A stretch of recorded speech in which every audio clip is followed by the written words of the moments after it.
Je crois que, la trace la plus importante quand on est artiste qu'on peut laisser, c'est, la dimension, sensorielle. Quand on est un artiste et qu'on arrive à donner des frissons à quelqu'un à travers une œuvre, bah, tiens Anna, je repense, à ma rencontre avec, une de tes séries, il y a peut-être, 3 ans ou 2 quand on s'est rencontrés, où j'avais pleuré en voyant une de tes œuvres. Bon, bah, c'est ça la plus belle trace, en fait. Parce que laisser une trace dans l'histoire de l'art et dans les livres d'histoire, c'est formidable. Laisser une trace, avec, une œuvre qui reste, c'est magnifique. Mais la principale trace, c'est quand même les émotions qu'on procure à travers les œuvres. Je crois que beaucoup d'artistes qui ont de la visibilité pensent laisser une empreinte et je pense que c'est pas toujours le cas.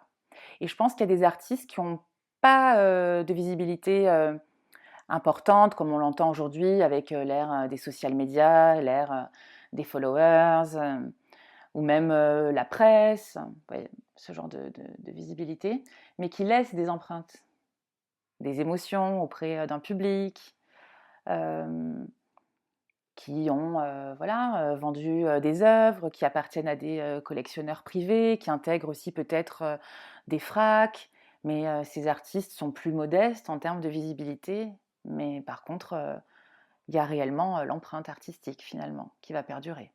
Quand on est un guide, un compagnon, un accompagnant, voilà, on a une responsabilité. Donc ce qu'on dit, on doit faire attention à comment on le dit, à comment ça va être traité après. Surtout quand on travaille avec des artistes, leur création, ça vient de l'intérieur. Parfois, il y a de la confusion entre la valeur personnelle, la valeur d'un travail artistique. Donc voilà, quand on est dans ce rôle-là, on doit faire attention à l'autre. C'est aussi mon rôle de, à côté des disciplines que je peux délivrer comme le business, le marketing, la communication, la gestion du temps, la gestion de projet, de parler de comment on préserve son énergie, comment on prend soin de son corps. Parce que si on ne prend pas soin de son corps, en tant qu'artiste, bah, au bout d'un moment, le véhicule, il ne veut plus avancer en fait. Et si le véhicule avance plus, il n'y a plus de création possible, le mental devient flou, et après tout s'embrouille.